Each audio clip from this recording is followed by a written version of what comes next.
Gold trusted gold buyers మీరు తాకట్టు పెట్టిన బంగారాన్ని విడిపించి ఈ రోజు ఉన్న మార్కెట్ ధరకు కొనబడను.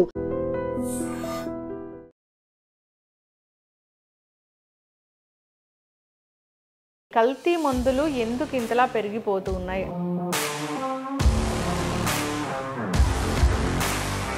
మేము అది కల్తీ మందు కాదని మాకు ఎలా తెలుస్తుందండి? కొనుక్కునేటప్పుడే మేము ఏం చూసి కొనుక్కోవాలి? అసలు కొన్ని రకాల మందులకి కల్తీ ఉన్నాయా లేదా అంటే స్పూరియస్ డూప్లికేట్ మందులు అవునా కాదా చెప్పడం కష్టం. హైదరాబాద్లోనే ఒరిజినల్ పేరు మీద డూప్లికేట్ మ్యానుఫ్యాక్చర్ చేసి అందులో మందు లేకుండా పెట్టి అమ్మేస్తున్నారు. అది కంపెనీ వాళ్ళకి తెలియదు, ఇటు పేషెంట్కి తెలియదు. సో మందులు వేసుకున్నది పని చేయట్లేదు, 2 వేసుకున్నారు 3 వేసుకున్నారు ఒకే రోజు. అంటే దీంట్లో డ్రగ్ ఉంటుందా, ఓన్లీ చాక్ పీస్ పౌడర్ ఉంటుందా? డూప్లికేట్ చేయాలనుకున్న వాళ్ళు ఎన్ని రకాలుగైనా చేస్తారు. స్టాండర్డ్స్ ఇండియాలో లేవు కాబట్టి ఎస్టాబ్లిష్డ్ కంపెనీయా నాన్ ఎస్టాబ్లిష్డ్ కంపెనీయా అందులో మాలిక్యూల్ ఉంటుందా లేదా ఇవేమీ చూడరు. ప్రొక్యూర్ చేసేవాడు ఏం చూస్తాడంటే నాకు ఎంత ఫ్రీగా వస్తున్నాయి, పేషెంట్ ఉంటాడా పోతాడో వాళ్ళకి సంబంధం లేదు.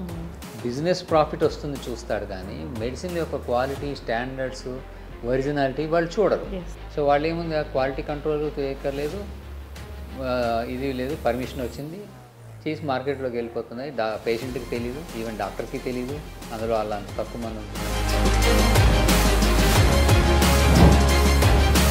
ఎవరు పడితే వాళ్ళకి ఇవి యాక్సెసిబిలిటీ ఉండకుండా చూడడం అనేది చాలా అవసరం. This is what happening in India. Welcome to iDream media. So అనారోగ్య సమస్యలకు వాడే మందులే మనకు అనారోగ్యాలను తెచ్చిపెడుతూ ఉన్నాయి. సో జబ్బు తగ్గట్లేదు కానీ ఇతర జబ్బులు వస్తూ ఉన్నాయి, ఎందుకంటే కల్తీ మందులు హల్చల్ చేస్తున్నాయి. సో ఏదైనా ఒక ట్యాబ్లెట్ వేసుకుంటే దాంట్లో ఆ ట్యాబ్లెట్ ఉండాల్సిన మందు బదులుగా చాక్ పౌడర్ అనేది ఉంటుంది. సో అసలు ఏంటి కల్తీ మందులు ఎందుకు ఇంతలా పెరిగిపోతూ ఉన్నాయి, ఆ మందు కల్తీ అని మనం ఎలా తెలుసుకోవాలి? సో వివరాలు తెలుసుకుందాం. మనతో పాటు ఉన్నారు ప్రముఖ పల్మనాలజిస్ట్ అండి, critical care specialist doctor Ravindra గారు. డాక్టర్ గారు నమస్తే అండి. నమస్తే డాక్టర్ గారు, మీలాంటి డాక్టర్స్ మందులు రాసినప్పుడు మేము మెడికల్ షాప్కి వెళ్ళి తీసుకుంటే ఆ మందులు పనిచేయట్లేదని మళ్ళీ మీ దగ్గరకు వచ్చి అడుగుతాము. అంటే కల్తీ మందులు అవుతాయి, మేము అది కల్తీ మందు కాదని మాకు ఎలా తెలుస్తుందండి? కొనుక్కునేటప్పుడే మేము ఏం చూసి కొనుక్కోవాలి అసలు? అంటే కొన్ని రకాల మందులకి కల్తీ ఉన్నాయా లేదా అంటే స్పూరియస్ డూప్లికేట్ మందులు అవునా కాదా చెప్పడం కష్టం.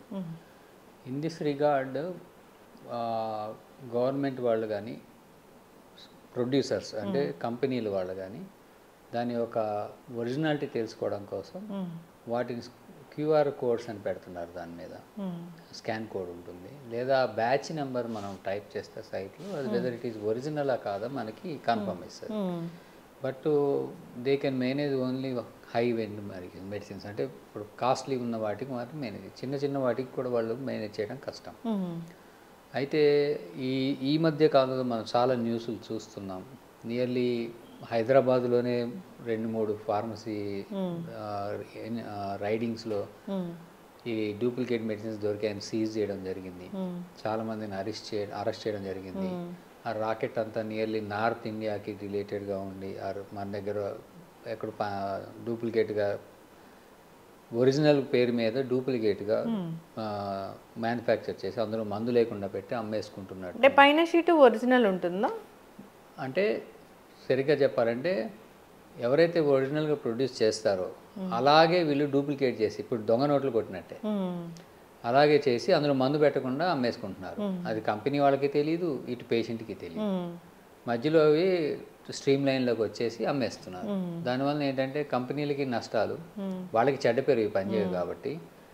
వాళ్ళేమో సేల్ చూస్తేనేమో నేషనల్ వైజ్ చూస్తే ఎక్కువగా ఉంటుంది, కానీ ఈ మధ్యలో వచ్చిన మందుల లిస్టులోకి ఎక్కడి నుంచి వచ్చినాయో వాళ్ళకి తెలియదు. వీళ్ళు దొంగతనంగా ఏదో దొంగ బ్యాచ్లు వేసేసి అదే డూప్లికేట్ చేసి అమ్మేస్తున్నారు. ఇలాంటి వాళ్ళు చాలా ఎస్పెషల్లీ ఇక్కడ మనకు కొన్ని సెంటర్స్లో కనబడుతుంటారు, ఏరియాస్లో. తెలంగాణలో కూడా, ఏపీ తెలంగాణలో కూడా ఇలాంటి రాకెట్స్ ఉన్నాయి. నార్త్ ఇండియాలో ఎక్కువ మ్యానుఫ్యాక్చరింగ్ హబ్ అయినటువంటి బడ్డీ సోలంలో ఇలాంటివి ఎక్కువ మనకి జరుగుతున్నట్టు ఏదన్నా కొన్ని లింకులు అక్కడ రీసెంట్గా బయటపడింది. హిమాచల్ ఢిల్లీలో రీసెంట్గా అది బయటపడడం జరిగింది. సో మందులు వేసుకున్నది పని చేయట్లేదు, 2 వేసుకున్నారు 3 వేసుకున్నారు ఒకే రోజు, పని చేయకపోయేసరికి కంప్లైంట్ చేసి చూస్తే అది టోటల్లీ డూప్లికేట్ అవ్వటం, ఇలాంటివి ఈ మధ్య కాలంలో చూస్తున్నాం. సో దీనికంటూ స్పెసిఫిక్ రెగ్యులేషన్స్ రూల్స్ ఇలాంటివి ఇండియాలో లేవు. అండ్ వేరే కంట్రీతో పోలిస్తే మన కంట్రీలో నెంబర్ ఆఫ్ బ్రాండ్స్ ప్రొడ్యూస్ చేసేవాళ్ళు, ఈ మందులు అమ్మేవాళ్ళు చాలా ఎక్కువ ఉంటారు. అక్కడ తీసుకుంటే ఒక మాలిక్యూల్కి మహా అయితే 3-4, ఇక్కడైతే వేలల్లో ఉన్నారు. సో ఎవరు ఏం చేస్తున్నారు అనేది తెలియదు. అయితే వెస్టర్న్ కంట్రీస్లో వాటిల్లో డెవలప్డ్ నేషన్స్లో అయితే వాటికి ట్రాకింగ్ ఉంటుంది. కంపెనీ మ్యానుఫ్యాక్చరింగ్ స్టాండర్డ్స్ మెయింటైన్ చేస్తున్నారా లేదా వాళ్ళ మీద స్ట్రింజెంట్ విజిలెన్స్ ఉంటుంది.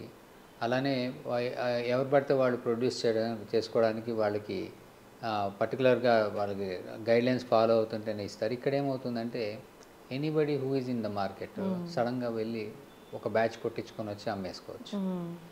So they are not ethical market అంటే బిజినెస్ చేయడానికి కాదు, టెంపరీగా ఒక కొట్టేసుకొని దాన్ని పీసీడీ కంపెనీస్ అంటారు. వాటిని అక్కడ లోకల్గా ఒక 10 మంది దగ్గర మాట్లాడుకొని అమ్మేసుకుంటారు. అవి పాన్ ఇండియాలో మళ్ళీ ఆ బ్రాండ్ ఉండదు, ఆ ఎథికల్గా ఎక్కువ కాలం ఉండదు. వాళ్ళు కొన్ని రోజుల నుండి మళ్ళీ మార్కెట్లో మూసేసుకొని వెళ్ళిపోతుంటారు. సో ఈ ట్రెండ్ అనేది ఇండియాలో చాలా ఎక్కువ ఉంది. వీటి వల్ల నష్టం ఏంటంటే ఒకటి క్వాలిటీ ఉండదు, ఇంప్యూరిటీస్ చాలా ఎక్కువ ఉంటున్నాయి. నిన్న మొన్న కూడా మనము న్యూస్లో చూసాము, ఆల్ ఆయుర్వేద ప్రోడక్ట్స్ వచ్చారు క్యాప్సూల్స్ ప్రొడ్యూస్ అన్నింటిలో బ్యాక్టీరియల్ కంటామినేషన్ ఉంటే మన ఎన్ఐఎన్ వాళ్ళే న్యూస్ రిలీజ్ చేశారు. అంటే అంత stringent manufacturing, good manufacturing practices with strict రూల్స్తో అసెప్టిక్ కండిషన్స్లో వాటిని చేయట్లేదు. చేయకపోవడం వలన వాటికి అందులో ఇంప్యూరిటీస్ వస్తున్నాయి, టాక్సిక్ మెటీరియల్స్ వస్తున్నాయి, డ్రగ్ పెట్టాల్సినంత పెట్టరు, అవి పని చేయవు. ఇవన్నీ quality control with assurance guaranteed medicines కింద అవి ఉండవు. ఆయుర్వేద మెడిసిన్స్ నో, అలోపతి, మేజర్గా అలోపతి. ఆయుర్వేదాది పేపర్లో వచ్చింది బ్యాక్టీరియల్ దాన్ని. ఇది అలోపతిలో ఇంకా ఎక్కువగా ఉంది ఈ ప్రాబ్లం. అయితే వాటిని చూసేవాళ్ళు ఎవరూ లేరు. అయితే కొనుక్కునే కస్టమర్కి ఆర్ పేషెంట్కి ఒక ట్యాబ్లెట్ కొనుక్కుంటున్నాడు, వేసుకుంటున్నాడు. వాళ్ళకేంటి, ట్యాబ్లెట్ చీప్గా రావాలి, పని చేయాలి, అంతేగా డాక్టర్ గారు, తగ్గాలి, తక్కువలో రావాలి. సో అక్కడ మార్కెట్లో జిమ్మిక్స్ ఎలా ఉన్నాయి ఏంటనేది, ఒకడేమో 20% ఇస్తానంటారు, ఒకడేమో 80% ఇస్తాను. అవును, డిస్కౌంట్. సో ఇది చాలా కన్ఫ్యూజన్ అయిపోతుంది. వాళ్ళందరూ పేషెంట్లు వచ్చి చాలాసార్లు తీసుకొచ్చి చూపిస్తారు, మాకు ఈ మందు వాడాము పని చేయలేదు అని. Many of the critically ill patients are సీరియస్గా ఉండే కండిషన్స్ లైక్ అది మేము ఆ సేమ్ మందుని వేరే కంపెనీది ఇది వాడండి అని చెప్తే పని చేస్తుంది. సో ఇట్లా అయిపోవటం వలన డ్రగ్ రెసిస్టెన్స్ అనేది ఎక్కువైపోతుంది ఇన్ఫెక్షన్స్ డిసీజెస్లో. అంటే మనకు బాడీలోకి ఒక బ్యాక్టీరియా వెళ్ళింది, దాన్ని చంపాలంటే అడెక్వేట్ సరైన డోస్ వెళ్ళాలి. ఆ డోస్ మనం రాస్తాం, కానీ వెళ్ళాల్సిన డోసులు సగం డోసు ఎంతో దాని చిన్న వాసన చూపించి వదిలేస్తే బ్యాక్టీరియాకి అది దాన్ని చనిపోకపోగా అది రెసిస్టెన్స్ డెవలప్ చేసుకుంటుంది. ఆ పేషెంట్కి లాస్ వస్తుంది. ఆ పేషెంట్ నుంచి బయటకు వచ్చిన బ్యాక్టీరియా ఇంకోళ్ళకి ప్రవేశిస్తే వాళ్ళకి ఇంకోళ్ళకి ఇన్ఫెక్షన్ కాజ్ చేస్తే వాళ్ళకు కూడా చనిపోదా ఆ ఇన్ఫెక్షన్. అంటే దీంట్లో డ్రగ్ ఉంటుందా, ఓన్లీ చాక్పీస్ పౌడర్ ఉంటుందా? Many of the times chalk piece పౌడర్లు కూడా ఉన్నాయని న్యూస్లో వస్తున్నాయి. ఎస్, ఢిల్లీ దాంట్లో. సో ఏంటంటే డూప్లికేట్ చేయాలనుకున్న వాళ్ళు ఎన్ని రకాలుగైనా చేస్తారు, స్టాండర్డ్స్ ఇండియాలో లేవు కాబట్టి. సో ఏంటంటే దీనివల్ల ఏంటంటే గవర్నమెంట్ ఆలోచించాల్సిందంటే ఒరిజినల్గా ప్రొడ్యూస్ చేసేవాళ్ళు ఎవరైతే ఉన్నారో వాళ్ళకి నష్టానికి ఇలాంటి వాటిని సపోర్ట్ చేయటం వలన, రూల్స్ లేకపోవటం వలన ప్రొటెక్షన్ అనేది లేకుండా పోయింది. సో వాళ్ళు మార్కెట్లో చాలా దెబ్బతిని మెయింటైన్ చేయలేకపోతున్నారు. ఈ డూప్లికేట్ చేసేవాళ్ళు ఏముంది, వాళ్ళకి ఖర్చు లేదు, మెయింటెనెన్స్ లేదు, మార్కెటింగు లేదు, స్టోరేజ్ లేదు, సప్లై చైన్ లేదు, ఫ్యాక్టరీ పెట్టాల్సిన అవసరం లేదు, ఎలాంటి అవసరాలు ఖర్చులు లేవు, పర్మిషన్స్ లేవు, అన్ని దొంగవే కాబట్టి. సో పర్మిషన్ తీసుకోరు. సో ఇవన్నీ లేకపోవడం వల్ల ఆ ఖర్చులన్నీ ఏమీ లేవు. తీసుకొచ్చి ఊరికే ఫ్రీగా ఇచ్చినట్టుగా 10%, 20%కి ఇచ్చేస్తాం, 30%కి ఇచ్చేస్తాం, 1+1, 1+2 ఇస్తాం, 1+5 కూడా ఇచ్చేవాళ్ళు ఉన్నారు మార్కెట్లో. అంటే 1 కొంటే 5 ఫ్రీ. సో ఇట్లా చేసేస్తుంటే ఇప్పుడు ఒరిజినల్గా ఒక కోట్లు పెట్టి ఫ్యాక్టరీ పెట్టి దానికి ఎంప్లాయీస్ని పెట్టి వాళ్ళకి ఆల్ బెనిఫిట్స్ ఇస్తూ దానికి ఒక స్టోరేజ్ చైన్ పెట్టి సప్లై చైన్ పెట్టి వాళ్ళకి మార్కెటింగ్ వాళ్ళకి ప్రమోషన్ చేస్తూ వాళ్ళకి ఎక్స్పెన్సెస్ ఇస్తూ ఇన్ని చేసి వాళ్ళు సంపాదించే మార్జిన్ మీద విత్ ప్రాపర్ స్ట్రింజెన్స్ గైడ్లైన్స్ వాళ్ళు ఎక్కడ పారిపోవడానికి లేదు కంపెనీ పెట్టిన ఈ చేసే వాళ్ళకి డూప్లికేట్గా వాళ్ళ పేరు మీద ఇంకోటి కొట్టి అమ్మేసుకున్న వాళ్ళకి కంపేర్ చేస్తే ఇండియాలో వాళ్ళే బాగున్నారు, కంపెనీ వాళ్ళందరూ నాశనం అయిపోతున్నారు. ఇన్ ద సేమ్ మేనర్ డాక్టర్స్గా మేము కూడా ఏమి రాయాలో అనేది ఇప్పుడు మేమేంటంటే రూల్ ఏంటంటే ట్రేడ్ నేమ్ అంటే పేషెంట్ వచ్చినప్పుడు మనము పేరు రాయం, ట్యాబ్లెట్ పేరు ట్యాబ్లెట్లో ఉన్న మందు పేరే రాయాలి. మందు పేరు అంటే ఫర్ ఎగ్జాంపుల్ జ్వరానికి పారాసిటమాల్ అని దాని డోస్ రాసి ఇన్నిసార్లు వేసుకోవాలని చెప్పి రాయాలి.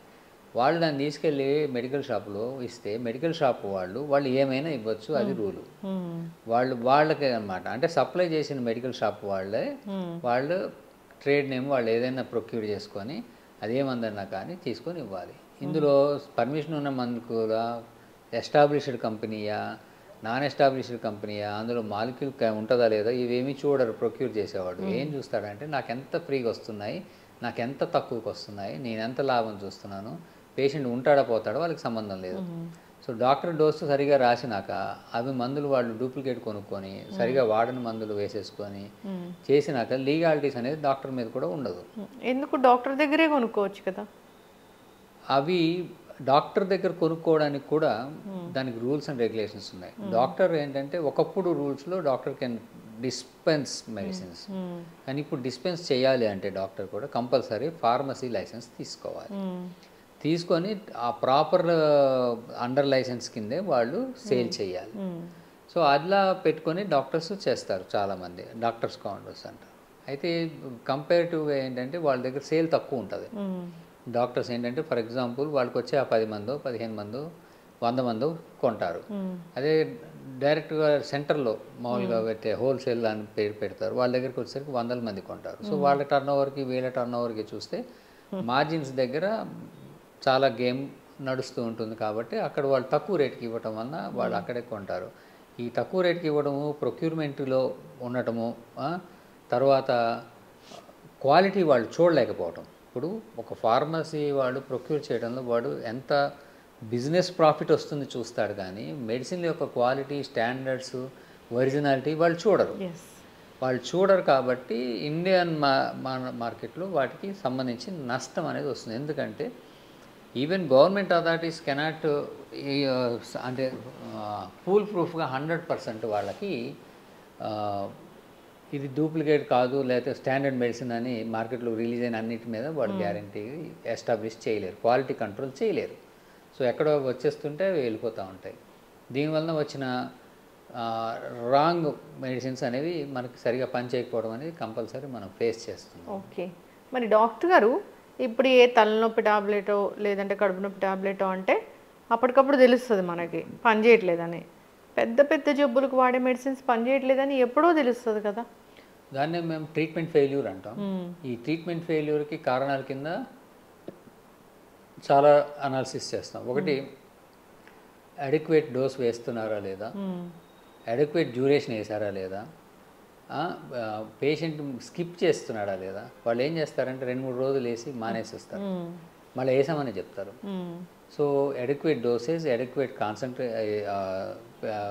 రెగ్యులారిటీ అంటే కాంప్లయన్స్ అంటారు, కాంప్లయన్స్లో వేస్తున్నారా లేదా. వీటితో పాటు డ్రగ్ క్వాలిటీ, ఇప్పుడు వాళ్ళు వాడిన మందు అనేది ఒకసారి ఉండకపోవచ్చు. కొన్ని ఇంజెక్షన్స్ తీసుకున్నప్పుడు ఒక 10 years బ్యాక్ ఒక ఇంజెక్షన్ని 28 బ్రాండ్స్ తీసుకొని అనాలిసిస్ చేశారు. 70% of the brands doesn't have required concentration of the medicine.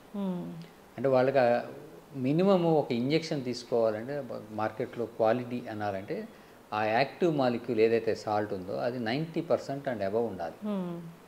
చాలా వరకు ఆ స్టడీలో 70% అని బిలో ఉన్నాయి. 70% అని బిలో అంటే పని చేయవు, మళ్ళీ బ్లడ్లో డైల్యూట్ అవుతాయి, కాన్సన్ట్రేషన్ తగ్గుతుంది, ఒక్కోసారి పేషెంట్ డోస్ స్కిప్ చేస్తాడు. సో అవేవి పని చేయకపోయే ఛాన్స్ ఉంది. ఇది కాక ఈ స్టాండర్డ్ ఆఫ్ మ్యానుఫ్యాక్చరింగ్ లేకపోవటం వలన అందులో ఈ tin particles, glass particles, sand particles అంటే silica particles, iron particles, steel particles, ఇట్లాగా లాట్ ఆఫ్ కంటామినెంట్స్ ఈ ఇంజక్షన్లో కొన్ని గ్రాములు డైరెక్ట్గా మనకి ఐవిలో ఇంజెక్ట్ వెళ్ళిపోతున్నాయి. సో వాళ్ళు ఏముంది, ఆ క్వాలిటీ కంట్రోల్ చేయక్కర్లేదు, ఇది లేదు, పర్మిషన్ వచ్చింది, చేసి మార్కెట్లోకి వెళ్ళిపోతున్నాయి. పేషెంట్కి తెలియదు, ఈవెన్ డాక్టర్కి తెలియదు అందులో వాళ్ళ అంత తక్కువ మంది ఉంటుందని రాస్తారు, చేసుకుంటున్నారు. ఇండియాలో ఏమవుతుందంటే అది దానివల్ల గ్రామ్ నెగిటివ్ బ్యాక్టీరియల్ రెసిస్టెన్స్ అనేది ఇండియాలో నియర్ పెరిఫరీస్లో కూడా 80% రెసిస్టెన్స్ ఉంది. రెసిస్టెన్స్ అంటే దాదాపు ఏ మందు పని చేయకుండా బ్యాక్టీరియా మీద అయిపోవడం అనేది 100లో 80% నుంచి ఇప్పుడు 90%కి రీచ్ అయిపోతుంది. పని చేయట్లేదు మందులు. సో ఇంక కొత్త మందులు కనుక్కునే ఛాన్సే లేదు. ఇండియాలో రీసెర్చ్ లేదు. బయట నుంచి తెచ్చుకుంటే వాళ్ళని డూప్లికేట్లతోని తక్కువ రేట్లతోటి వీటితోటి దెబ్బ కొట్టేస్తున్నారని వాళ్ళు బయటికి వెళ్ళిపోయారు. కొత్త మాలిక్యూల్స్ మనకి ఇండియాలోకి రానివ్వట్లేదు. ఒకవేళ కొత్త మాలిక్యూల్ వస్తే అది రేట్ ఎక్కువ ఉంటున్నాయి. సో ఇట్లా అయ్యేసరికి ఇండియన్ ఫేట్ అనేది కొంచెం మెడిసిన్స్లో కొంచెం ఉన్నవే వాడుకుంటూ జాగ్రత్త చేయాల్సిన అవసరం ఉంది. సో ఇన్ దిస్ రిగార్డ్ ఏంటంటే చాలా నష్టం అనేది కమ్యూనిటీలో నడుస్తుంది. అంటే self medication and over medication, తర్వాత వేసుకోవాల్సిన ఇప్పుడు మీరు అన్నారు కొన్ని ట్రీట్మెంట్ ఫెయిల్యూర్, ఇప్పుడు టీబీ లాంటి మందులు ఉన్నాయి, 5 నెలలు 6 నెలలు మినిమం వేయాలి. అది ట్రీట్మెంట్ ఫెయిల్ అయిందని తెలిసాక 4 నెలలు అయిపోతుంది ఒకసారి.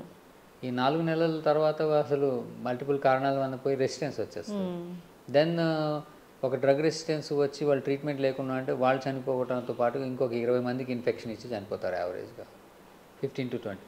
సో ఇవన్నీ జరుగుతాయి కాబట్టి ఇలాంటివన్నీ మనము మార్కెట్లో చెప్పలేము కాబట్టి ఇవన్నీ వాళ్ళకి అసందర్భంగా ఉంటాయి. దానివల్ల నష్టం అనేది చాలా నడుస్తుంది. సో గవర్నమెంట్ లెవెల్లోనే వీటన్నిటికీ స్ట్రింజెంట్ రూల్స్ పట్టుకొని రావటం, ఎవరు పడితే వాళ్ళకి ఇవి యాక్సెసిబిలిటీ ఉండకుండా చూడడం అనేది చాలా అవసరమైన requirement health care standards maintain చేయాలంటే. డాక్టర్ గారు కొనేటప్పుడు ఏమైనా చెక్ చేయాలా అండి? ఇప్పుడు స్కాన్లు, క్యూఆర్ కోడ్లు అవన్నీ సాధారణమైన మనుషులకి ఏం తెలుస్తాయి? వాళ్ళు కొనేటప్పుడు కంపెనీ వాళ్ళు చూడాలి, బయట ఫార్మసీ వాళ్ళు ఏంటంటే ఇది పర్మిషన్ ఉన్న కంపెనీనా కాదా, ఇది మార్కెట్లో ఎగ్జిస్టింగ్ ఉన్న కంపెనీనా కాదా, ఇది ప్రొడ్యూస్ చేసింది ఎవరు, ఇలాంటివన్నీ చూడాల్సిన అవసరం ఉంటుంది. సో కొన్ని కంపెనీలు స్టాండర్డ్గా తెలిస్తే కొన్ని అసలు పేరు ఊరు లేకుండా ఉంటాయి. సో స్టాండర్డ్గా వాడి పనిచేస్తున్నవి ఇన్ కేస్ ఆఫ్ డౌట్ ఇది పనిచేస్తాయా లేదంటే వాళ్ళ డాక్టర్ని అడిగి తెలుసుకోవచ్చు, సార్ ఇది పనిచేస్తాయా. ఇప్పుడు అంటే ఈ ఫేక్ ట్యాబ్లెట్లు, ఈ కల్తీ ట్యాబ్లెట్లు, నకిలీ ట్యాబ్లెట్లు ఏవైతే ఉన్నాయో అంటే దాని మీద కూడా అంత ఎక్స్పైరీ డేటు అవన్నీ manufacturing date same to same ఏవి మనం గుర్తుపట్టలేనంత స్టాండర్డ్గా ప్రింట్ చేసేస్తారు. ఓకే, మొత్తం ఒక్కలానే ఉంటాయి. అది ట్యాబ్లెట్లు ల్యాబ్లోకి తీసుకెళ్ళి అనాలిసిస్ చేస్తే తప్పితే మనం చెప్పలేము అది మందు కాదు అని. సో అలాగా కౌంటర్ ఫీట్, టోటల్ డూప్లికేట్ వచ్చేస్తున్నాయి. ఇది అంటే చిన్న చిన్న గల్లీలో ఉన్న మందుల షాపులో జరుగుతుందా, పెద్ద పెద్ద వాటిలో కూడా జరుగుతుందా? అంటే ఇది సప్లై చైన్లో వాళ్ళు ఎక్కడో దూర్ చేస్తారు. ఫర్ ఎగ్జాంపుల్ కంపెనీ నుంచి మనం ఫ్యాక్టరీ నుంచి గోడౌన్కి వెళ్తాయి, గోడౌన్ నుంచి C&Fకి వెళ్తాయి, C&F నుంచి సూపర్ స్టాకిస్టు, రీటైలర్సు, ఫార్మసీసు, పేషెంట్. ఈ చైన్లో వాళ్ళు ఎక్కడో జొప్పించేస్తారు. ఈ డూప్లికేట్ వాడు వచ్చి ఈ రీటైలర్ దగ్గర ఎక్కడో వాళ్ళ దగ్గరికి ఇదిగో మెడిసిన్ సప్లై మా దగ్గర ఉన్నాయి తీసుకోండి అని చెప్పి ఒక ఏదో చిన్న లైసెన్స్ దొంగ చూపించి డబ్బాలు తెచ్చి వేసేస్తారు. వాడేమనుకుంటాడు, కంపెనీ వాడే కదా, వాళ్ళదే వస్తున్నాయి, అదే కంపెనీ నాకు తక్కువకి వస్తున్నాయి కదా, నాకేం పోయిందని వాడు ప్రాఫిట్ చూసుకొని తీసేసుకుంటారు. తీరా చూస్తే ఏమవుతుందంటే ఆ మందు పనిచేయదు. చక్కగా చెప్పారు డాక్టర్ గారు. ఏదేమైనా కానీ మొత్తానికైతే కల్తీ మందులు అయితే బాగానే హల్చల్ చేస్తూ ఉన్నాయి. సో పెయిన్ కిల్లర్స్ అలాంటివి, జ్వరానికి ట్యాబ్లెట్స్ అలాంటివి అంటే పని చేయట్లేదంటే వెంటనే తెలిసిపోతుంది. కానీ పెద్ద పెద్ద జబ్బులకు పని చేయట్లేదంటే ఇంకా డాక్టర్ దగ్గరికి వస్తే వాళ్ళు ట్రీట్మెంట్ ఫెయిల్యూర్ అని చెప్పి మీరు చెప్పిన విధంగా ప్రాసెస్ అనేది ఉంటుంది. చాలానే జరుగుతూ ఉంటాయి కదా డాక్టర్ గారు, అట్లా పెద్ద పెద్ద వాటిలో కూడా ఇవి జరుగుతున్నాయి, కామన్గానే ఉంది. సో కానీ దాని అసలు ట్రీట్మెంట్ ఫెయిల్యూర్ అంటే డాక్టర్ ఫెయిల్యూర్ కింద తీసుకొని కామెంట్ చేస్తారు, కానీ దానికి గల కారణాలు అనాలిసిస్ చేసేంత పేషెన్స్ ఇండియన్ వాళ్ళకి మన ఇండియాలో తక్కువ. ఎందుకంటే వాళ్ళకి ఏంటంటే ఎంతసేపు తగ్గలేదు అనగానే ఫస్ట్ వాళ్ళు ఏం చేస్తారంటే వాళ్ళే ఎక్స్పెరిమెంట్ చేసుకొని వస్తారు, రాంగ్ ఇన్ఫర్మేషన్ ఇస్తారు, చాలా వరకు ఫైల్స్ దాచేస్తారు, పాత ఫైల్స్ అని దాచి డాక్టర్ని టెస్ట్ చేయడం ఎక్కువ ఉంటుంది. ఇక్కడ వచ్చి రాగానే 10 ఫైల్స్ ఉంటాయి కానీ పక్కన పెట్టి మనల్ని టెస్ట్ చేయడానికి they will not tell anything. ఏవో 4 సింపుల్ చెప్తారు, మనం కనుక్కోవాలి. కనుక్కోకపోతే ఈ డాక్టర్కి ఏం తెలియదు. 2 టెస్టులు రాయదు డాక్టరు. సో టెస్టులు రాస్తే బ్యాడ్ డాక్టరు. లేదా రాసేవారు అనుకోండి, రాయలేకుండా మందులు ఇచ్చారనుకో, ఏమైనా వికెట్ ప్రాబ్లం వచ్చి సీరియస్ అయింది, సో టెస్టులు రాసి ముందే కనుక్కొని ఉంటే మాకు ఆ పరిస్థితి అయ్యేది కాదు కదా, అడ్మిట్ అయ్యేవాళ్ళం కాదు కానీ అన్ని పేషెంట్స్ అయిన నుంచే అట్లా ఉన్నాయి. సో అవన్నీ పక్కన పెడితే అసలు రూల్ ఏంటి, ఇప్పుడు ఒక పేషెంట్ వస్తే అసలు రూల్ ఏంటి అది తెలుసుకుని దాన్ని ఫాలో అయితే సరిపోతుంది. సో రూల్ ఏంటనంటే, for example patient complaint doctor దాకా వచ్చాడు అని అంటే డెఫినెట్లీ సంథింగ్ అబ్నార్మల్ ఉంటేనే వస్తారు, లేకపోతే రారు. సో వచ్చినప్పుడు వాళ్ళు ఎందుకు వచ్చారు, ఫస్ట్ హిస్టరీ ఎల్సిటింగ్ అంటాము.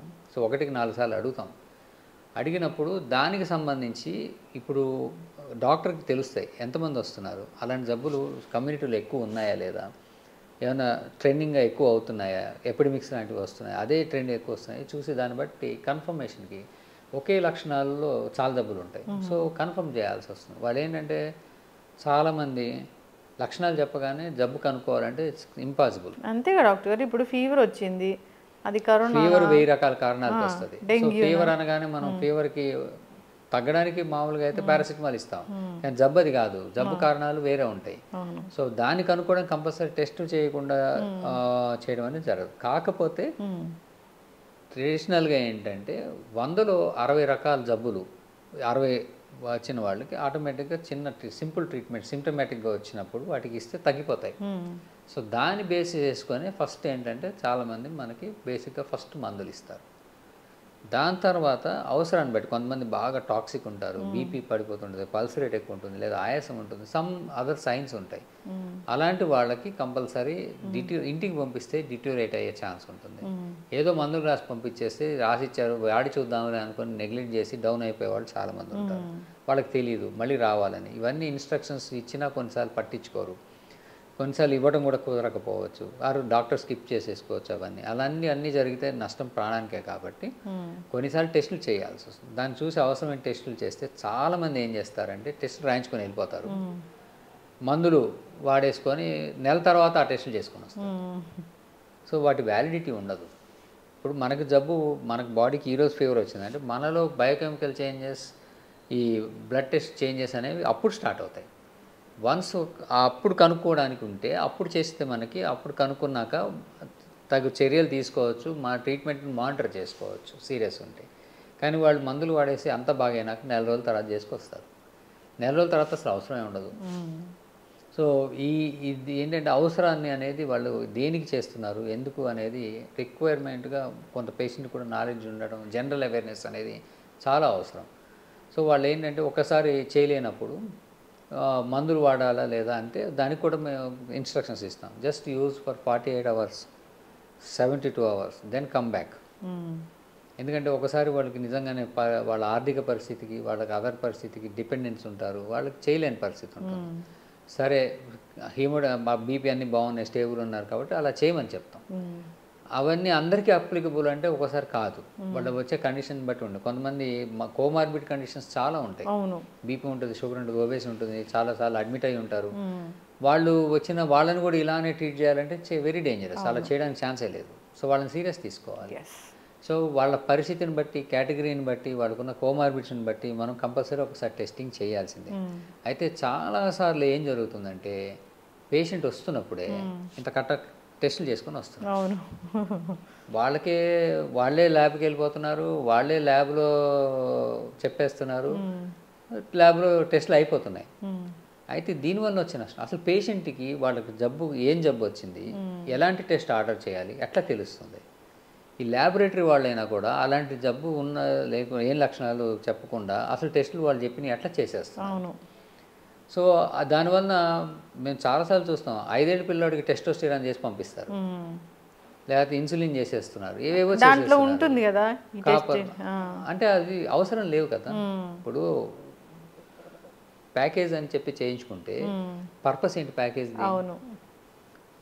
ప్యాకేజ్ పర్పస్ ఈజ్ హెల్త్ సినారియోలో స్క్రీనింగ్ చేస్తే most common dangerous things, cancer or TB or heart, గుండె జబ్బులు, ఇలాంటివి ప్రాణాంతక వ్యాధులు బయటపడడానికి కొన్ని బయటపడవు. సో అవి తెలుసుకోవడానికి చేయాల్సినటువంటి స్క్రీనింగ్ టెస్టులు, మీకు కాపర్ ఎంత ఉంది, లేకపోతే వెనేడియం ఎంత ఉంది, మీ టెస్టోస్టిరాన్ ఎంత ఉంది, ఫాలికల్ స్టిమ్యులేటింగ్ హార్మోన్ ఎంత ఉంది, ఇవన్నీ చేసుకొని వచ్చి ముందు పడేస్తున్నారు ఇంత కట్ట. పడేసి మీరు అందులోనే చూసి చేయండి అంటారు. మాకు అసలు ఆ టెస్ట్లో అవసరం లేదు, వేరే చెప్పాల్సి వస్తుంది. వేరే అంటే ఇప్పుడు ఇవి కాదమ్మా అంటే నేను నా డబ్బులు వేస్ట్ చేస్తున్నాం అన్నట్టుగా పేషెంట్ ఫీల్ అవుతున్నారు.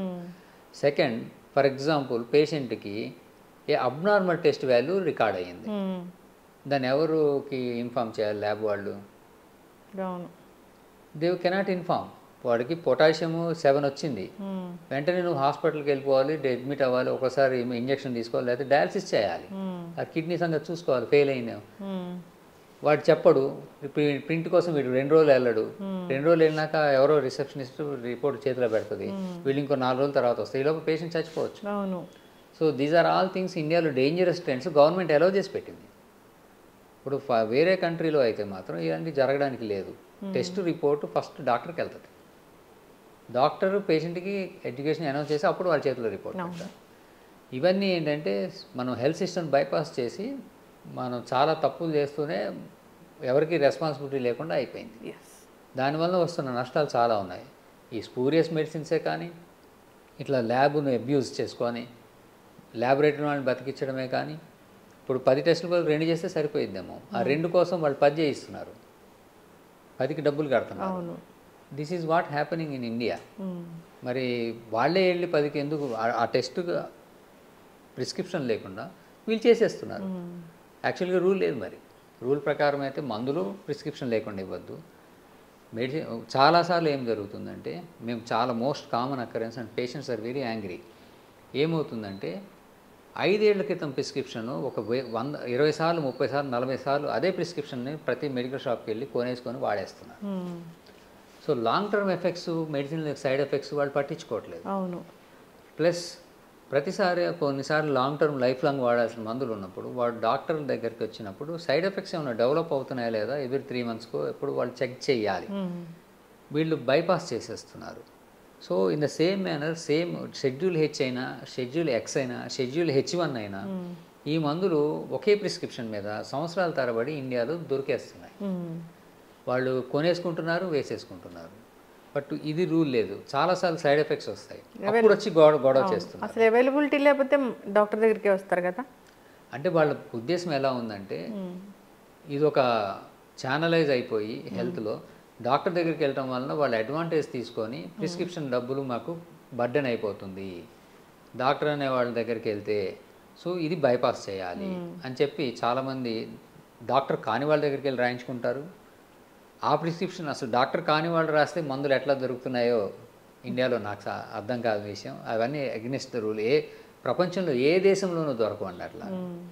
ఒక డాక్టర్ కానివాడు లైసెన్స్ తీసుకొని 15 ఏళ్ళు చదివిన లైసెన్స్ తీసుకున్న డాక్టర్ అయిన వాళ్ళు రాస్తే అబ్నార్మల్ అయిపోతుంది, వాళ్ళు నెగిటివ్ అయిపోయారు. కానీ డాక్టర్ కాని వాళ్ళు రాసిన వాళ్ళు డైరెక్ట్గా వెళ్ళి అడిగినా, వాళ్ళే ప్రిస్క్రిప్షన్ని డూప్లికేట్ చేసి ఒక 100 సార్లు కొన్నా, they are available in India. So medical shop వాడికి సేల్స్ కావాలి, రూల్స్ అన్ని తొంగలో తొక్కేస్తున్నారు. సో ఇవన్నీ తొక్కేసి వాళ్ళు ఇష్టం వచ్చిన చేసుకుంటున్నప్పుడు మన ఇండియాలో హెల్త్ కేర్ సిస్టమ్ స్ట్రాంగ్గా ఉండి అందరూ బాగుండాలంటే, కొంతమందికి ఎక్కడ మా డ్రగ్ అబ్యూస్ వల్ల కిడ్నీలు పోతున్నాయి, లివర్ ప్రాబ్లమ్ వస్తుంది, బోన్ మ్యారో ప్రాబ్లమ్స్ వస్తున్నాయి. ఈ మందులు వాడిపోయి కొన్ని ఎక్స్పెరిమెంట్లో ఆల్టర్నేటివ్ మెడిసిన్ మందులు కూడా వేసేసుకుంటారు. సో అవి దానివల్ల పోయి వచ్చినప్పుడు ఈ మందుల వల్ల పోయి అవి దాచేస్తారు. దాని మీద ఒక రూలు ప్రిస్క్రిప్షన్ ఎక్కడ ఉండదు. అవి వాడొచ్చి ఈ మందుల వల్ల మాకు వచ్చిందని గొడవ చేసేవాళ్ళు చాలామంది ఉంటారు. ఇప్పుడు చాలామంది కూడా నన్ను అడుగుతూ ఉంటారు, జనరల్గా ఇంటర్వ్యూలు చేస్తా కాబట్టి, ఈ డయాబెటీస్ అనేది మందులు వాడకుండా కూడా తగ్గిపోద్ది అంట కదా అని. అంటే డయాబెటిక్ రివర్సల్ ప్రోగ్రామ్ అని ఒకటి ఉన్నది, అది ఒక స్టేజ్ వరకు అవుతుంది, ఎస్. కానీ వాళ్ళు ఏంటంటే నేను చూస్తున్నప్పుడు నాకు చాలామంది పేషెంట్స్ టీబీ వలన కాంప్లికేషన్స్ వచ్చి, అంటే షుగర్ ఉండి టీబీ లాంటివి వచ్చి, లేదా షుగర్ ఉండి న్యూమోనియల్ ఇన్ఫెక్షన్స్ వచ్చేవాళ్ళు మా దాకా వస్తారు. వాళ్ళ ఫస్ట్ కారణం ఏంటంటే షుగర్ విత్ ఇమ్యూన్ సప్రెషన్.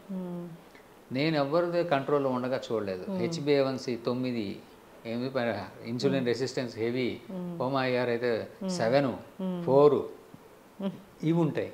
మీకు అది ఫస్ట్ అది చూడాలి అని అంటే నీకు అదంతా ఎందుకు, మాకు మందులు రాసి మేము ఒక డాక్టర్ దగ్గరికి వెళ్తున్నాం. వాళ్ళు ఎప్పుడు చూసినా 300, 250 పెట్టుకుంటారు, ఏవో మందులు వాడతారు. సో ఇవేంటంటే ఆ ఇమ్యూనిటీ కంట్రోల్ చేసి ఇమ్యూనిటీ పెంచింది కొన్ని జబ్బులు టీబీ లాంటివి అసలు తగ్గవు. చాలా డేంజరస్ సిచ్యువేషన్ అది.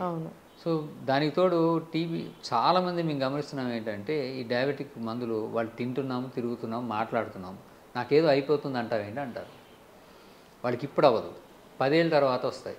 అంటే స్లోగా రియాక్ట్ అవుతూ ఉంటుంది. అవయవాన్ని దెబ్బతీస్తుంది, కిడ్నీని దెబ్బతీస్తుంది, నరాలను దెబ్బతీస్తుంది, వాస్కులేచర్ అనే దెబ్బతీస్తుంది, తర్వాత రెటినాని దెబ్బతీస్తుంది, బ్రెయిన్ దెబ్బతీస్తుంది, హార్ట్ అటాక్స్ వస్తాయి, కాళ్ళకు పుళ్ళు పడిపోతాయి, స్పర్శపోతుంది, ఇవన్నీ అవుతాయి. అవన్నీ అయినాక ఇప్పుడు మేము రియలైజ్ అయ్యాము, ఇప్పటి నుంచి జాగ్రత్త ఉంటాము, మాకు ఏదైనా చేయండి అంటే పోయింది రాదండి. సో ఇవన్నీ ఎవరు పట్టించుకోకుండా చేస్తున్నారు. సో డయాబెటిక్ మందులు మెడిసిన్స్ అనేది అది డెఫినెట్లీ ఉంటే మందులు వాడి కంట్రోల్ అయితే చేసుకోవాలి. సో డయాబెటిక్ రివర్సల్ చేసుకున్నారు, డెఫినెట్గా వాళ్ళు మానిటర్ చేసుకోవాలి, వాళ్ళకి షుగర్స్ పెరుగుతున్నాయో లేదో చూసుకోవాలి, మధ్యలో పీక్స్ ఫ్లక్చువేషన్స్ వచ్చి దానివల్ల ఏమన్నా ఈ ఇండికేటర్స్ ఏమైనా మారుతున్నాయో చూసుకోవాలి. అలాంటి మారినంత వరకు కొంతమందికి రివర్సల్ అయ్యి కొన్ని రోజులు బాగానే ఉంటుంది, అది ఓకే. కానీ పూర్తిగా పోతుంది మేము అదే నమ్ముతాము అదే చేస్తాము అని కాదు. ఎస్, పోగొట్టుకోవచ్చు, బరువు తగ్గితే కొంతమందికి చాలా మందికి రివర్స్ అయిపోతుంది. ఒబేసిటీ ఇండ్యూస్డ్ డయాబెటీస్ వస్తే వాళ్ళు బరువు తగ్గితే చాలా నార్మల్ అయిపోతుంది. సో అలా కొన్ని కండిషన్స్లోనే అవుతుంది. కొన్ని ఇప్పుడు ఇన్సులిన్ డిపెండెంట్ దాకా వచ్చింది, అది రివర్సల్ అవ్వదు. డోస్ తగ్గొచ్చు మ్యాక్సిమం మెయింటైన్ చేస్తే, కానీ కొన్ని ఆ షుగర్ రివర్సల్ అవ్వదు, కంట్రోల్లోకి బాగా వస్తుంది. సో ఇలాంటిది వాళ్ళు సైంటిఫిక్గా అప్రోచ్ ఉండాలి. కానీ ఏదో నమ్మేసుకొని మొత్తానికి నా పీక మీద తెచ్చుకొని అంటే వాళ్ళు ఏం చేస్తున్నారంటే 5 ఏళ్ళు 10 ఏళ్ళు స్కిప్ అయిపోతున్నారు. అప్పుడు కాంప్లికేషన్స్తో అప్పుడు మెడికల్ అటెన్షన్కి వస్తున్నారు. సో దీనివల్ల నష్టం ఏంటంటే మందులు వాడి మళ్ళీ కంట్రోల్ చేస్తారు, కానీ వాళ్ళు లైఫ్ ఎక్స్పెక్టెన్సీని పోగొట్టుకుంటున్నారు. అంటే వాళ్ళు ఈ ఆర్గాన్ డ్యామేజ్ అవ్వలేదనుకోండి, 90 ఏళ్ళు బతికేవాళ్ళు 60కే ముగుస్తుంది, లేదా 70కే ముగుస్తుంది. అంటే 20 ఏళ్ళు పోయినట్టే కదా వెనకాల, అది చూసుకోవట్లేదు. సో అవి కూడా important. Preventive medicine, longevity, disease వల్ల తొందరగా పోకుండా కాంప్లికేషన్స్ రాకుండా ఉండటం, ఇవన్నీ కూడా వైద్యంలో పార్ట్. అంటే ఒక జబ్బు రాకుండా ఏం చేయాలి, మళ్ళీ రాకుండా ఏం చేయాలి, వచ్చి నీకు పోకపోతే దాన్ని ఎట్లా మేనేజ్ చేయాలి, దాన్ని మేనేజ్ చేసి కాంప్లికేషన్స్ రాకుండా ఎట్లా చూసుకోవాలి, వీటన్నిటికి చూసుకోవడానికే అవి ఒక పేషెంట్ తనంత తాను చూసుకోలేడు, దానికి విజిట్స్ రావాలంటాయి. సో దానికి ఫ్రీక్వెన్సీ ఉంటుంది దానివల్ల. సో ఇవన్నీ ఏంటంటే ఒకసారి చూపించుకొని 5 ఏళ్ళు మేము మానేస్తాము, మేము మా ఇష్టం మేము చేస్తాము అనేది ఎక్కువ ఉంటుంది, ఎందుకంటే అవగాహన లేకపోవడం. అవును, ఎస్, చక్కగా చెప్పారు డాక్టర్ గారు, చక్కటి ఇన్ఫర్మేషన్ అండి. మందులు కొనుక్కునేటప్పుడు నమ్మకమైన దగ్గర కొనుక్కుంటే మంచిది. సో మందులు కొనుక్కున్నాక ఏదైనా కొంచెం తేడా అనిపించిందంటే ఒకసారి డాక్టర్ని సంప్రదించడం మేలు. డాక్టర్ ప్రిస్క్రైబ్ చేయకుండా అసలు ఒక మందు కూడా మనం వేసుకోకూడదు, అసలు అలాంటి రూలే లేదు. సో జాగ్రత్తలు తీసుకోవాలని కోరుకున్నాం డాక్టర్. ఇప్పుడున్న స్టాండర్డ్స్ అసలు ఒరిజినల్ మాలిక్యూల్ మేము కూడా చెప్పలేము, అవి డూప్లికేట్ వచ్చేస్తున్నాయి. సో అది డౌట్ వచ్చినప్పుడు కంపల్సరీ అనాలిసిస్ చేసుకోవడం అనేది బెటర్. ఎస్, గవర్నమెంట్ కూడా దీని గురించి ఆలోచించాలి డాక్టర్ గారు. ఫేక్ మందులు చాలామంది చాలా చోట్ల తయారు చేస్తూ ఉన్నారు. ఇప్పుడు మనం చూసిన దాంట్లోనే ఒక 3-4 పెద్ద పెద్ద వాటిలో కూడా ఇలాంటివి చేయడం జరిగింది. జాగ్రత్తగా ఉండాలని కోరుకున్నాం. చక్కటి ఇన్ఫర్మేషన్ అండి, ధన్యవాదాలు. One life lesson what medicine has taught you. Whatever you can do without expecting. But I really believe మన పాజిటివ్ యాటిట్యూడ్ ఉంటేనే మనం ఏదైనా సాధించగలం. గట్ ని మనం కరెక్ట్ గా డీల్ చేసినట్లయితే అది మనకి పాజిటివ్ హార్మోన్స్ ని రిలీజ్ చేస్తుంది. షుగర్ వచ్చిన వాళ్ళ పరిస్థితి ఏంటి? పొట్ట దగ్గర పెరిగితే దాన్ని ఆండ్రాయిడ్ అంటారు, ఆండ్రాయిడ్ ఫోన్ కాదు. అసలు థాట్స్ ఎందుకు వస్తాయి? బ్రెయిన్ డెడ్ అంటే దానికి ప్రపంచం అంతా కూడా కొన్ని నిర్దిష్టమైనటువంటి లక్షణాలు. మానసికంగా ధైర్యంగా ఉంటే క్యాన్సర్ జయించవచ్చు. You are a doctor for a cause sir, అంతే. వాళ్ళకి వచ్చిన ఆదాయం కాకుండా ఫ్రీ సర్వీస్ ఎంతమందికో చేస్తారు. And don't forget to subscribe to iDream. And for more videos, please subscribe to iDream. Please subscribe to iDream. Please subscribe iDream. And please subscribe to iDream. For more videos, subscribe to iDream. please like, share and subscribe to the channel. Congratulations iDream. Subscribe to iDream. Subscribe to iDream. So subscribe to iDream Media. iDream ki iDream team andarki huge congratulations. Please subscribe iDream Media. Please subscribe to iDream. Subscribe iDream. Please subscribe to iDream. iDream అంటే నా కళల channel subscribe చేసుకున్న నోరు తిరుగుతలేదు, మీరైతే గంట గుర్తు కొట్టండి. For more such videos, please subscribe to iDream. Subscribe to iDream. Please subscribe to iDream. Please subscribe iDream Media. Please do subscribe to iDream. Please subscribe to iDream Media. For best entertainment and information, please subscribe iDream.